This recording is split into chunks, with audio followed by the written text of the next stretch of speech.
15 दिसंबर साल की आखिरी मार्गशीर्ष पूर्णिमा वाले दिन चुपचाप गाय को खिला दें। यह एक छोटी सी चीज, उससे पहले आइए जानते हैं साल की आखिरी मार्गशीर्ष पूर्णिमा कब है। स्नान दान मुहूर्त महत्व। साल 2024 में साल की आखिरी मार्गशीर्ष पूर्णिमा 15 दिसंबर 2024 को मनाई जाएगी। इस दिन पवित्र नदी में स्नान के बाद सूर्य पूजा करने वालों को आरोग्य, धन, सुख, समृद्धि और अक्षय पुण्य की प्राप्ति होती है। पंचांग के अनुसार साल 2024 साल की आखिरी मार्गशीर्ष पूर्णिमा शनिवार के दिन पवित्र में स्नान करने से कुंडली के ग्रह दोष दूर होते हैं। चंद्रमा और शनि दोनों की कृपा मिलती है। माघ मास की पूर्णिमा के दिन से चंद्रमा उत्तर दिशा की ओर गति करते हैं। इस अवधि में चंद्रमा का तेज अधिक होता है। यही वजह है कि पूर्णिमा पर चंद्रमा पूजा करने से मान, सम्मान, धन और स्वास्थ्य लाभ मिलता है। कहते हैं इस दिन गुड़, अन्न, वस्त्र, काला तिल, खिचड़ी आदि का दान करने वालों को मोक्ष की प्राप्ति होती है। मार्गशीर्ष पूर्णिमा से धरती पर अच्छे दिनों की शुरुआत मानी जाती है। चंद्रमा के उत्तरायण से देवताओं के दिन का आरंभ होता है। धार्मिक मान्यताओं के अनुसार पूर्णिमा के दिन स्वर्ग का दरवाजा खुल जाता है। इसलिए इस दिन किया दान पुण्य अन्य दिनों में किए गए दान पुण्य से अधिक फलदायी होता है। इस दिन व्रत भी किया जाता है। वास्तव में 15 दिसंबर साल की आखिरी मार्गशीर पूर्णिमा शनिवार के दिन अगर आप यह उपाय कर लेते हो तो यकी आप पर मां लक्ष्मी की कृपा होगी और आप धनवान बन जाओगे। आप धनवान ना बने तो मुझे बताना दोस्तों। बस जो उपाय आपको बताया जाए वह उपाय कर लेना। चलिए जानते हैं 15 दिसंबर साल की आखिरी मार्गशीर्ष पूर्णिमा दिन चुपचाप गाय को दे। यह एक छोटी सी चीज, रोड़पति भी होंगे, करोड़पति मिलेंगे। सभी संकट और कष्टों से मुक्ति, मृत्यु दंड, पितृदोष तुरंत होगा खत्म। पूरे साल आपके भरे रहेंगे। अन्न धन के भंडार यूं कहे कि आपकी 7 पुश्त तक करेंगे। रुपयों पैसों पर राज दोस्तों। 7 पीढ़ियों तक बैंक बैलेंस बढ़ता चला जाएगा। सभी दुख, दर्द, संकट, कष्ट है वह दूर हो जाएंगे और सभी सुख आपके कदमों में आ जाएंगे। सभी सुख आपके चूमेंगे।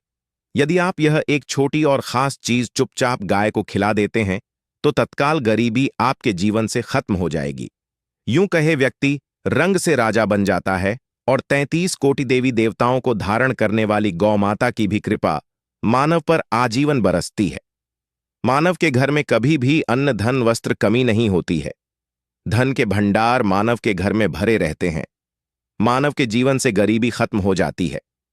तो दोस्तों, कौन कौन से वे गाय से जुड़े खास और महत्वपूर्ण उपाय हैं जिन्हें यदि आप 15 दिसंबर पूर्णिमा के दिन कर लेते हैं तो दोस्तों यकीन मानिए आपके घर में अन्न धन के भंडार सदैव भरे रहेंगे। जो भी जीवन, दुख, दर्द, संकट, कष्ट है वह सभी दूर हो जाएंगे। इस वीडियो में हम आपको उसी एक खास और महत्वपूर्ण चीज के बारे में बताएंगे क्योंकि आपको 15 दिसंबर पूर्णिमा के दिन गाय को जरूर लानी है। तो दोस्तों, अपने फायदे के लिए पूरा वीडियो देखना। यदि आज की इस वीडियो को अपने बीच बीच में से देखा, काट काट कर देखा तो यकीन मानिए जीवन में आपको कभी सफलता हासिल भी नहीं होगी, क्योंकि इस वीडियो में आपको कुछ ऐसे उपाय गाय से जुड़े बताने वाले हैं जिन्हें करने से आपके जीवन के जो भी दुख, दर्द, संकट है या कामयाबी होने में कोई बाधाएं आ रही हैं, सभी से छुटकारा मिलने वाला है। यूं कहे कि आपके जीवन में अपार मन, सुख, संपत्ति की प्राप्ति हो जाएगी। कभी भी धन से संबंधित परेशानी नहीं रहेगी। आर्थिक स्थिति आपकी प्रबल हो जाएगी। धन प्राप्ति के योग्य बन जाएंगे और जीवन में सदैव अन्न धन के भंडार आपके घर में भरे रहेंगे। अन्न धन वस्त्र कभी कमी नहीं होगी आपके घर में। तो दोस्तों, आज का वीडियो पूरा देखकर जाना यदि आप चाहते हैं आपके और आपके परिवार पर सदैव गौ माता की कृपा से, आपके पितरों की कृपा से, देवी देवताओं की कृपा से। तो दोस्तों, वीडियो को पूरा देखकर जाना बहुत ही फायदेमंद वीडियो है। पूरे 400 सालों के बाद ऐसे दुर्लभ संयोग में है, तो पूरा वीडियो देखकर जाना यदि आप लाभ हासिल करना चाहते हैं और 7 पीढ़ियों तक कभी कोई किसी तरह की कमी ना हो, यह फल चाहते हैं तो वीडियो को पूरा देख के जाना। बहुत ही लाभप्रद वीडियो है आपके लिए। दोस्तों, वीडियो को आगे शुरू करें उससे पहले आपसे रिक्वेस्ट करते हैं वीडियो को लाइक कर देना और कमेंट बॉक्स में सच्चे दिल से जय गौ माता जरूर लिख देना। जिससे माता की कृपा आपके और आपके परिवार के ऊपर सदैव बरसती रहे। और ज्यादा से ज्यादा वीडियो को शेयर जरूर करना ताकि और लोग भी इस वीडियो के माध्यम से लाभ हासिल कर सके। इन उपायों को करने से अपने जीवन में सदैव धन सुख संपत्ति की प्राप्ति कर सके तो शेयर करना ना भूले इस वीडियो को, जिससे और लोगों का भी भला हो। आपको बता दें, इस दिन तीर्थ स्नान करना बहुत ही फलदायी गया है। यदि कहीं तीर्थ स्थान पर पवित्र नदी में स्नान करना संभव ना हो तो आप क्या करें, घर पर ही नहाने वाले पानी में गंगा जल की कुछ बूंदें डालकर स्नान कर लें। और साथ ही साथ यदि आप स्नान आदि से निवृत्त हो जाएं, सर्वप्रथम तो अपने घर के पूजा स्थान को साफ कर वहां पूजा पाठ करें। आप और पितरों के निमित्त तर्पण, पिंड दांत तो आपसे बने अन्न धन वस्त्र दान जरूर करें। और 15 दिसंबर पूर्णिमा के दिन दान करने से सभी मनोकामनाएं पूर्ण हो जाती हैं। 15 दिसंबर पूर्णिमा के दिन विशेषकर पूर्वजों की पूजन के लिए बहुत ही शुभ फलदायी समझा गया है। 15 दिसंबर पूर्णिमा के दिन पिंड दान करने से पूर्वजों की आत्मा को शांति मिलती है और उनको मोक्ष मिलता है। और आपको बता दे इस बार जो इस दिन पितृपूजा के साथ साथ हनुमान जी, मंगल देवता और भगवान शनिदेव की भी पूजा जरूर करनी चाहिए। आपको बता दें कि इस दिन यदि आप हनुमान जी और मंगल देवता भगवान शनिदेव की पूजा करते हैं तो मंगल का ग्रह जनित दोष भी दूर हो जाता है। मानव के जीवन में धन सुख संपत्ति की प्राप्ति हो जाती है, समस्त मनोकामना मानव की पूर्ण हो जाती है। और दोस्तों, साथ ही साथ अब बात करें आपको उस दिन, मतलब ये जो मकर संक्रांति के दिन है, इस दिन आपको एक उपाय तो जरूर करना है। गाय का उपाय बताने से पहले एक उपाय आपको बता दें, उपाय को जरूर करें। क्या करें कि पूर्णिमा के शाम के समय पीपल के पेड़ के नीचे आपको सरसों का चौमुखी दीपक, आटे का दीपक बनाना है। चौमुखी, उसमें आपको कलावे की बाती लगाकर सरसों के तेल का दीपक जला देना है और बीच में 2 साबुत फूल वाले लौंग भी डाल दें। फिर देखिए कैसे चमत्कार आपके जीवन में होता है। शाम के समय जलाकर उसे छोड़े, मनोकामना मांगकर। दोस्तों, 21 दिनों के अंदर आपकी वह मनोकामना पूर्ण ना हो जाए, हमें बता देना। बहुत ही प्रभावशाली उपाय बताया मैंने आपको, बहुत ही दुर्लभ से दुर्लभ है। इस बार नए वर्ष को उपाय को जरूर करें। यह उपाय जो है बहुत ही आपको लाभ देगा। और अब बात करें गाय से जुड़े कौन कौन से उपाय आपको इस दिन, मतलब गाय से जुड़े उपाय जिन्हें करने से मानव को 7 पीढ़ियों तक बैंक बैलेंस की कमी नहीं होती, दुख दर्द संकट कष्ट दूर हो जाते हैं और सभी सुख मानव के कदमों में आ जाते हैं। कदम है सभी सुख और घर में अनंत धन के भंडार सदैव भरे रहते हैं, कोई कमी नहीं होती। किसी तरह कौन कौन से उपाय ध्यान से सुनना, जिस तरह बताए उसी तरह इन उपायों को आपको करना है। तो चलिए शुरू करते हैं। कौन कौन से गाय से जुड़े उपाय हैं? प्रभावशाली चमत्कारिक उपाय है जो कि आपकी की किस्मत को चमका देंगे। 15 दिसंबर पूर्णिमा से आपको लाभ शुरू करते हैं। दोस्तों, सनातन परंपरा में गाय गंगा और गायत्री का बहुत ज्यादा धार्मिक महत्व है। मान्यता है गौ माता के शरीर पर 43 कोटि देवी देवताओं का वास होता है। गौ माता की पूजा करने वाले जातक पर इन सभी देवी देवताओं की कृपा बरसती है। गौ सेवा से न सिर्फ इस जन्म के बल्कि पूर्व के भी दोष दूर हो जाते हैं। गाय से हासिल पंचगव्य का उपयोग जरूर शामिल करें, क्योंकि पंचम गव्य के बिना कोई भी पूजा पाठ और हवन सफल नहीं होता। या दोस्तों, गौ कृपा पाने के लिए प्रतिदिन, सप्ताह अथवा महीने में परिवार समेत एक बार गौशाला का नियम जरूर बनाएं और वहां गायों को हरा चारा जरूर खिलाएं। इससे आपको शुभ फलों की प्राप्ति होगी और साथ ही साथ गौ सेवा और गौ पूजा से 9 ग्रह शांत हो जाते हैं और इनसे जुड़े दोषों का निदान हो जाता है। गर्मियों में गौ माता को पानी पिलाए और सर्दी में गौ माता गुड़ जरूर खिलाए। ध्यान रखें कि गर्मियों में गाय को गुद ना खिलाए।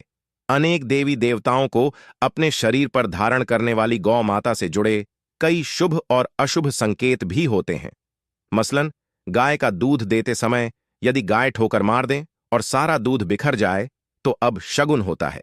यदि कोई यात्रा पर निकल रहा हो और गाय अपने बछड़े को दूध पिलाती सामने आ जाए तो निश्चित रूप से जिस यात्रा के लिए आप निकले हैं वह यात्रा आप जरूर ही सफल होगी और वह जिसके लिए आप निकले हैं वह जरूर ही पूर्ण होगा।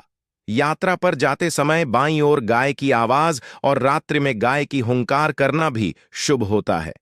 दोस्तों, साथ ही साथ गाय के साथ आप भूलकर भी दुराचार ना करें, अन्यथा मिलता है घोर पाप और जीवन भर की परेशानियां बनी रहती हैं। जी हां दोस्तों, गाय को राष्ट्रीय पशु बनाए जाने और इन्हें मौलिक अधिकार दिए जाने की बात हो रही है, तो सवाल उठता है, गाय संस्कृति का अहम हिस्सा है, तब भी गाय के साथ लोग खराब व्यवहार कैसे कर लेते हैं? गाय दर दर भटक रहती है, भर पेट इन्हें चारा तक लोग नहीं देते। गाय जब तक दूध देती रहती है तो उनकी सेवा होती है, और जैसे ही दूध देना बंद कर देती है तो लोग इन्हें उनकी किस्मत पर छोड़ देते हैं। सड़कों पर और गलियों में भटकने के लिए ऐसे में गोवंश जीवों को कोई डंडे मारता है तो कोई पानी डाल देता है, कभी वाहनों की चपेट में आ जाती है तो कभी बीमार होकर बेचारी यह गाय दम तोड़ देती है। ऐसे में जरूरत है इन बातों को जानने की। लेकर शास्त्रों में क्या कहा गया है, गाय के साथ आपको कैसा व्यवहार करना चाहिए? दोस्तों, गाय को कभी भी मारना पीटना नहीं चाहिए। शास्त्रों में गाय को माता का दर्जा दिया गया है। गाय को मारने वाला माता को मारने पीटने वाले के समान पाप का भाग्य समझा जाता है। नर्कलोक में वर्षों तक कष्ट भोगना पड़ता है। अगले जन्म पशु योनि में मिलता है। कथा है कि गौतम मुनि ने गलती से गाय को डंडा मार दिया था, जिससे गाय की मृत्यु हो गई थी, और इस पाप से मुक्ति के इन्हें वर्षों तक तपस्या करनी पड़ी।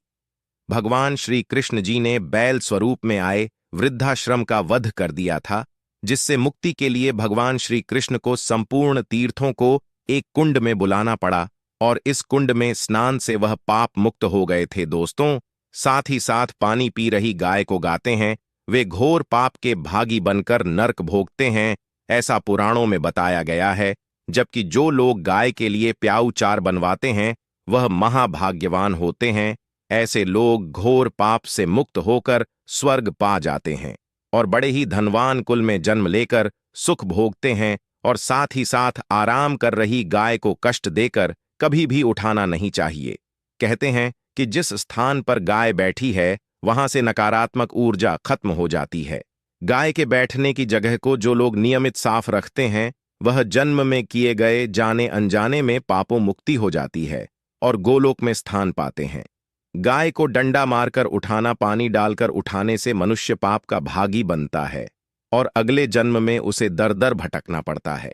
और साथ ही साथ शास्त्रों में बताया गया है कि गाय का दूध उसके बछड़े के लिए होता है। गाय के बछड़े से बचा हुआ दूध मनुष्य को लेना चाहिए, परंतु कुछ लोग एक बार गाय को दूध लेने बाद फिर से बछड़े के लिए बचा हुआ दूध भी धो लेते। ऐसा करना गौर पाप कहा जाता है। ऐसे दूध को धोने वाला और ग्रहण करने वाला दोनों ही पाप के भागी बन जाते हैं। दोस्तों, साथ ही साथ शास्त्रों में कहा गया है कि गवस मतलब गाय और बैल के पीठ पर नहीं बैठना चाहिए। इनकी पीठ पर बैठने से महापाप लगता है। ऐसे लोगों को नरक की यातना भोगनी पड़ती है। एकमात्र देव के अंश के उत्पन्न नंदी ही गोवंश है, जिस पर स्वयं महादेव और महादेवी करती, क्योंकि नंदी ने स्वयं अपनी इच्छा से महादेवी की सवारी बनना स्वीकार किया था। और साथ ही साथ शास्त्रों में गाय के दान को बहुत ही महत्व दिया गया है, परंतु ऐसी गाय का दान कभी नहीं करना चाहिए जो बूढ़े और बीमार हो। कठोपनिषद में नचके की कथा भी इस संदर्भ में है कि जिस नचके ने पिता द्वारा बूढ़ी गाय को दान करने पर आपत्ति जताई थी, दूध देने वाली और बछड़े सहित जो लोग गाय दान करते हैं वह महान पुण्य को हासिल करके स्वर्ग में स्थान पाते हैं। दोस्तों, साथ ही साथ सूर्य चंद्र मंगल शुक्र की युक्ति राहु से हो तो पितृदोष होता है। यह भी मान्यता है कि सूर्य का संबंध पिता से एवं मंगल का संबंध होने के कारण सूर्य यदि शनि राहु या केतु के साथ स्थित हो या दृष्टि संबंधी हो तथा मम मंगल की युति राहु या केतु से हो तो पितृदोष होता है। इस दोष से जीवन संघर्षमय बन जाता है। यदि पितृदोष हो तो गाय को प्रतिदिन या किसी भी पूर्णिमा दिन या किसी भी खास दिन पर रोटी गुड़ चारा खिलाने से पितृदोष खत्म जाता है। साथ ही साथ गाय की पीठ पर जो कुबड़ बना होता है वह बृहस्पति गुरु है। अतः जन्मपत्री में यदि बृहस्पति अपनी नीच राशि मकर में हो या अशुभ शिवलिंग में जा रहे हो और सामने से गौ माता आती हुई दिखाई दे तो गौ माता को अपनी दाहिनी ओर से जाने देना चाहिए। आपकी यात्रा जरूर ही सफल होगी और जिस घर में गाय होती है उसमें दोष स्वतः ही खत्म हो जाता है। और साथ ही साथ आपको बता दें कि गाय को आप भी रोटी बनाएं। प्रतिदिन ताज़ी रोटी ही बनाएं। गाय को अगर आपने रोटी बनाई है तो कोशिश करें कि उस रोटी को आप तुरंत ही गाय को दे दें। अगर आप उस रोटी को रख देंगे और उस रोटी को अगले दिन दे देंगे तो वह रोटी बासी मानी जाएगी। गाय को कभी भी बासी रोटी ना दें, इससे घर में नकारात्मक ऊर्जा वास करती है और जो भी काम आपके बनने वाले होंगे वह काम भी आप बिल्कुल भी नहीं बनेंगे। इससे आपके घर में हमेशा दर्द देवता का वास रहेगा और आप जिस भी काम उस काम में आपको हमेशा असफलता ही हाथ लगेगी। इसीलिए कोशिश करें गाय को रोजाना ताजी रोटी बनाकर खिलाएं और रोटी को बिल्कुल ना रखें। बासी रोटी गाय को ना दें और साथ ही साथ सड़ी गली चीजें गाय को नहीं खिलानी चाहिए। घर में कोई फल है, कोई सब्जी है, सड़ जाए तो लोग क्या करते हैं, गाय को देते हैं नहीं। ऐसा करने से यदि आप गाय को खिलाते हैं तो और आप पाप के भागी बन जाते हैं। आप बिल्कुल सड़ी गली चीजें गाय को न खिलाएं और साथ ही साथ 15 दिसंबर पूर्णिमा पर आटे की 5 लोहियां बनाकर उनके ऊपर हल्दी लगाए, इसके बाद को खिलाए। हर एक लोहे को खिलाते समय गाय के सींग पर आप हाथ फेरें, पीठ पर हाथ फेरें, मस्तक पर हाथ फेरें। माता गाय के अब चरणों का स्पर्श करें दोस्तों। ऐसा करने से आपके समस्त काम बनने लगेंगे, जो दुख का समय चल रहा भी खत्म होगा। आपके जीवन में खुशियां ही खुशियां होंगी। और एक बार 15 दिसंबर पूर्णिमा पर आप 11 बार गाय की परिक्रमा भी कर लें तो आपके समस्त काम होंगे। और 15 दिसंबर पूर्णिमा पर साथ ही साथ आप गाय को जब भी रोटी दे, रोटी पर या तो आप थोड़ी हल्दी लगा लें या थोड़ा गुड़ रख लें। अगर गुड़ ना हो तो आप थोड़ा घी रख सकते हैं। दोस्तों, गाय को कभी भी सूखी रोटी ना खिलाएं। सूखी का मतलब गाय को रोटी खिलाए, उस पर कुछ ना कुछ रखकर खिलाएं। हल्दी ले, गुड़ रख ले, मिश्री घी या जो भी रख ले, मतलब खाली नहीं खिलानी है। इतना करने मात्र से आपके जीवन के सभी दुख दर्द समाप्त हो जाएंगे। दोस्तों, यह थे गाय से जुड़े कुछ महत्वपूर्ण उपाय। दोस्तों, आशा करते हैं आपको यह वीडियो पसंद आया होगा। चैनल को प्लीज सब्सक्राइब कर दे। माता लक्ष्मी का आशीर्वाद आपके परिवार के पर सदा सर्वदा बनी रहे।